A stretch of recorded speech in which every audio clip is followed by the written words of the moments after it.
satunya diminta. Maka ada beberapa metode untuk menambahkan record. Metode pertama menggunakan akses ke ptk.datadik dengan akses operator, dan ini kadang-kadang aksesnya memang lebih susah karena memang aksesnya ini cukup banyak trafficnya. Atau cara kedua, rekan-rekan sekarang bisa melakukan perubahan di aplikasi Dapodik lokal. Jadi untuk penambahan riwayat pendidikan sekarang sudah dibuka di di bagian riwayat pendidikan formal. Jadi riwayat pendidikan formal, walaupun di sini ada peringatan, informasi perubahannya hanya bisa dilakukan di ptk.datadik. Nah sekarang ini masih bisa ditambahkan juga. Jadi silakan lakukan penambahan di sini. Jadi teman-teman yang bermasalah dengan tahun lahir, kemudian NIM-nya silakan update di sini. Dan bagian terpenting untuk masalah S1 ini adalah mengenai fakultas, kemudian NIM-nya, karena NIM yang akan digunakan sebagai komparasi juga nanti. Selain nanti tetap ada proses verval S1. Mudah-mudahan sih untuk forum yang saat ini mungkin nanti fokus ke siswa.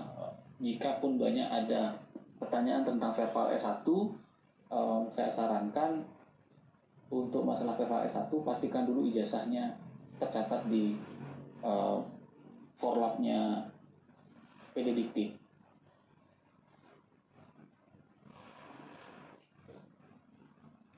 Jadi untuk S1 sebelum kita bahas ke Dapodik, sekali lagi sebelum bahas ke Dapodik, pastikan dicek dulu di forlabnya Ristek Dikti. Karena kalaupun di Dapodiknya bisa diakses, jika di PD Diktinya tidak bisa diakses, tidak ada datanya, itu percuma juga. Dan saya menemukan kasus cukup banyak data guru yang ijazahnya tidak tercatat di Dikti, sedangkan Dapodik itu hanya menerima. Jadi ini mungkin sebagai referensi untuk guru-guru yang sedang melakukan proses verval S1, pastikan di Ristek Dikti ijazahnya sudah tercatat. Jika belum tercatat, silakan minta yang bersangkutan untuk menangani itu dan mengurusnya ke kampus yang bersangkutan. Oke, itu untuk bagian data gurunya. Jadi wajib ada data S1. Oke, ini di forlab Ristek Dikti. Ada dua, ada di forlab Ristek Dikti dan di lagi satu sivil, website sivil untuk pengecekan ijazah. Tetapi terkadang website ini susah juga untuk diakses. Nah, itu informasi sementara untuk verval S1 sebagai tambahan untuk update Dapodik di versi yang sekarang. Nah, kemudian untuk data siswa tadi sudah dipaparkan oleh Pak Surya bahwa informasi yang diperlukan itu hampir sama dengan informasi dari atau saat kita UN tahun kemarin. Sekarang perlu kita perjelas dari sisi NIK-nya. Jadi selain data-data umum, atau kalau saya runut di sini, biasanya yang menjadi kendala kenapa data siswa itu tidak tampil di PD data dominan biasanya karena masalah status di rombel. Jadi ada pemilihan status di rombel itu kan, apakah siswa tercatat sebagai siswa baru atau sebagai pindahan atau status yang lainnya. Saya coba tunjukkan.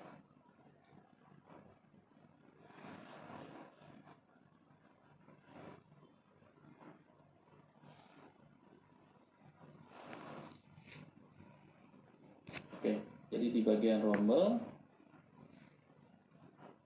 di rombel reguler ini nanti ada anggota rombel. Nah, di sini ada menu naik kelas. Status ini sangat berpengaruh terhadap kemunculan data di PD data. Jadi kalau sekarang kelas 11 semester 1 statusnya harusnya memang naik kelas. Jika nanti di semester genap, yang melanjutkan semester. Akan jadi masalah jika statusnya di sini adalah siswa baru tetapi siswa itu kelas 11. Jadi status yang ada di jenis pendaftaran di rombel ini sangat berpengaruh terhadap kemunculan di website PD Data. Nanti saya akan tunjukkan di website PD Data ada update yang cukup signifikan. Nah, untuk program studi keahlian dan kompetensi kalian saya rasa cukup. Berikutnya nomor KUN tadi sudah disampaikan juga formatnya. Jadi mau tidak mau di semua tingkat itu nomor peserta UN-nya harus sudah lengkap. Biasanya untuk saat ini kelas atau tingkat 10 yang belum lengkap nomor peserta UN-nya. Jadi silahkan rekan-rekan di pengelola data sebaiknya memberdayakan tim evaluasi biasanya ada di sekolah, tim UN lah kalau dulu kita sebutnya, mungkin sekarang sebutannya tim AKM begitu. Karena untuk mengumpulkan data UN ini rekan-rekan di operator perlu bantuan. Selain wakka kurikulum juga perlu wakka kesiswaan nanti. Jadi untuk mendapatkan informasi nomor SKUN dan nomor UN. Nah, ada data rinci juga untuk data ekonomi sosial. Jadi data-data mengenai pekerjaan ayah dan ibu, jarak itu sangat berpengaruh juga. Sehingga dengan melihat kompleksitas data ini, kelengkapan data ini, saya sarankan di bulan-bulan sekarang, apalagi nanti di Januari sudah mulai ada tatap muka, silakan lakukan cetak unduh formulir peserta didik di setiap siswa, kemudian cetak dan bagikan ke siswa dan minta ditandatangani atau divalidasi oleh orang tua. Karena ini memang harusnya kita lakukan di setiap tahun ajaran. Cuma karena memang kemarin ada pandemi, ya silakan nanti metodenya apakah kemudian ini dibagikan secara bertahap atau nanti di bulan Januari. Tapi semakin cepat datanya terkumpul semakin baik. Dan data yang paling jarang biasanya diupdate itu adalah data ini, data periodiknya. Tinggi siswa, tingkat kepala, jarak dari rumah. Sedangkan di satu sisi data itu digunakan. Jarak dari rumah ke sekolah, jadi digunakan. Nah, sekali lagi teman-teman di sekolah mau tidak mau bekerja sama. Bagian ini kita bekerja sama dengan wakil kepala sekolah juga. Agar data peserta didik ini bisa kita dapatkan dengan lebih valid begitu. Mudah-mudahan juga nanti kita bisa mendorong dinas untuk melakukan mengingatkan ke masing-masing waka bahwa ada tugas-tugas di Dapodik yang harus dilengkapi. Jadi bisa membantu rekan-rekan di operator. Oke. Nah, berikutnya berhubungan dengan data siswa. Di website PD Data ada perubahan tampilan sekarang. Ada menu tentang AKM juga, ada menu di AKM, kemudian ada menu untuk Dukcapil. Ini yang saya munculkan adalah menu Dukcapilnya.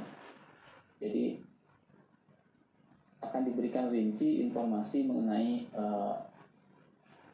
hasil dari komparasi data Dapodik dengan data Dukcapil.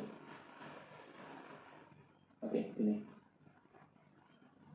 Jadi ada berapa siswa yang belum memiliki NISN, ada berapa yang sudah. Di tingkat akhir ada berapa. Cuma mungkin yang ngampol data siswa yang lama. Karena saat kita cek PDAKM ini jumlah siswanya sepertinya menambah dengan siswa yang tahun kemarin. Jadi belum update sekali. Tetapi sebagai gambaran bahwa data ini yang akan kita gunakan. Ya, ini data lengkapnya. Kemudian nanti kita perlu cek residunya. Data di bagian apa saja yang siswa itu bermasalah. Ini hampir sama dengan data di Verval PD juga. Oh ya, rekan-rekan, untuk dimaklumi bahwa PD Data dengan Verval PD itu posisinya adalah data yang bersih dari Verval PD itu akan dialirkan ke PD Data. Tetapi bukan berarti kemudian saat di Verval PD itu sudah valid, kemudian di PD Data otomatis. Nah, belum tentu juga, karena terkadang ada perlu jeda waktu untuk melakukan update ke website PD Data. Jadi jika di Verval PD sudah diperbaiki, selanjutnya kita tunggu aja prosesnya di PD.data. Nanti di PD.data nanti relasinya ke BUMN tadi. Jadi jenjangannya ya memang bertahap.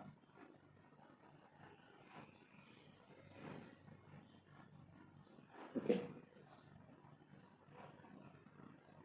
Nah, kalau kita cek data Dukcapilnya, jadi ini ada menu Dukcapil, nanti akan ditampilkan ya data apa saja yang sudah benar, data mana yang belum, mana yang off, mana yang no begitu.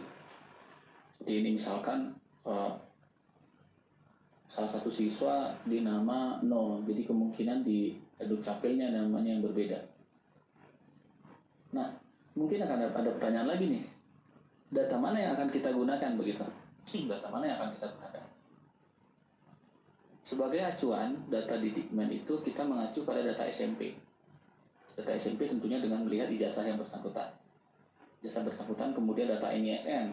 Karena perubahan data NISN juga tidak mudah, data namanya.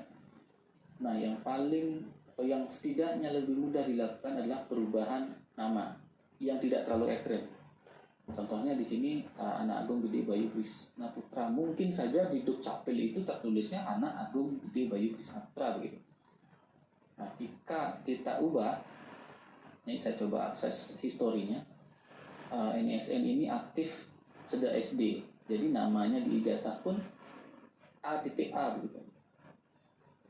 Nah, karena itu yang bisa dilakukan perubahan, yang mungkin bisa dilakukan di perubahan adalah di Dukcapil. Jadi minta itu diperpanjang, sesuai dengan nama ijazah begitu. Bagaimana relasinya dengan UN atau AKM? Untuk saat ini belum ada relasi yang begitu kaku mengenai nama atau ketidaksesuaian dengan NIK. Mungkin kalau di AKM tidak terlalu, tetapi nanti sistem lain mungkin yang akan berpengaruh, seperti kemarin ada kalau ada bantuan-bantuan itu terkadang di sana yang akan lebih sensitif. Sedangkan untuk AKM sendiri dominan nanti mainnya di nomor UN SMP atau nomor SKHUN. Jadi itu sendiri yang harus kita fokuskan. Nah, berkaitan dengan data cetak data yang tadi saya sarankan untuk dicetak, ada baiknya kemudian siswa kelas 10 kita minta untuk melengkapi data UN di SMP atau SKHUN atau ijazah SMP-nya. Jadi saat mengumpulkan berkas ini lengkapilah dengan nomor UN, ijazah dan SKHUN. Toh pun misalkan belum dapat ijazah, paling tidak kita dapat nomornya. Tapi memang sih kemarin kan nomor UN itu karena UN tidak jadi ya. Tapi paling tidak ada nomor-nomor yang melekat ke mereka. Kalau SKHUN tidak ada, berarti paling tidak nomor UN-nya. Nomor UN-nya.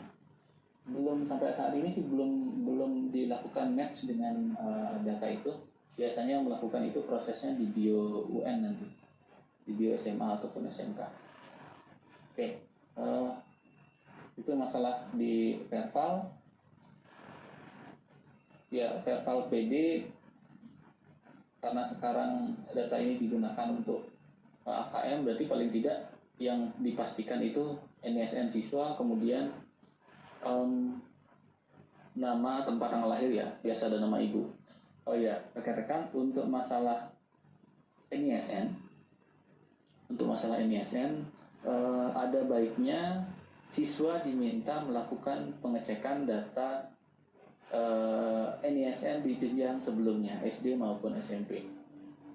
Oleh karena itu, formulir yang tadi kita download di Dapodik itu sangat perlu untuk dicetak dan dipastikan diverifikasi oleh orang tua.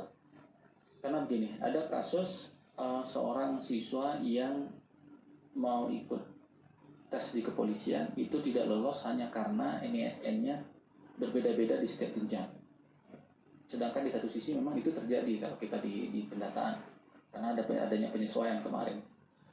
Jika ada kasus seperti itu, ada beberapa langkah. Apakah kita akan mengikuti NISN SMP dengan cara mengklaim, atau kalau tidak bisa diklaim maka kita pertahankan NISN yang baru, tetapi sekolah kemudian membuat surat keterangan perubahan NISN dari SMP ke SMA. Tetapi yang pasti adalah pastikan siswa tahu dan orang tua juga tahu dan menyatakan bahwa datanya itu sudah benar. agar tidak nanti di sekolah yang menjadi bermasalah atau dipermasalahkan begitu. Di masa-masa sekarang karena NISN itu sudah digunakan sebagai key ke seleksi lanjutan, maka masih ada potensi kesalahan. Kalaupun misalkan kita melakukan kesalahan sekarang, 2 tahun lagi siswa sudah tamat, padahal ada kesalahan nama, tahun depan belum tentu kita bisa edit, bahkan mustahil untuk diedit identitasnya, agak lebih sulit begitu. Jadi lebih baik dari sekarang rekan-rekan melakukan proses validasi itu sendiri. Nah, sekali lagi nanti tidak bisa bekerja sendiri dan mau tidak mau harus bekerja sama dengan wakil kepala sekolah yang menangani di kesiswaan ya.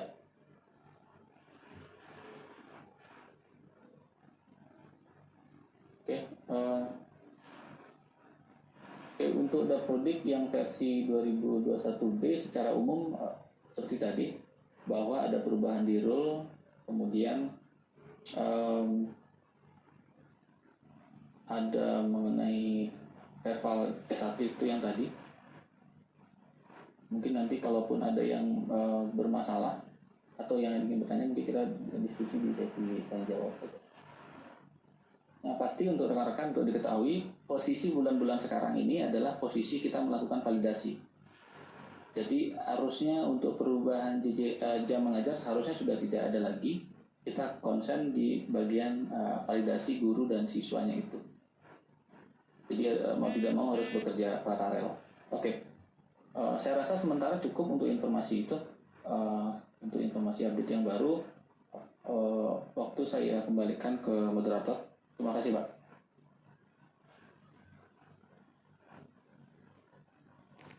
Terima kasih Pak Mambu Waktu atas materi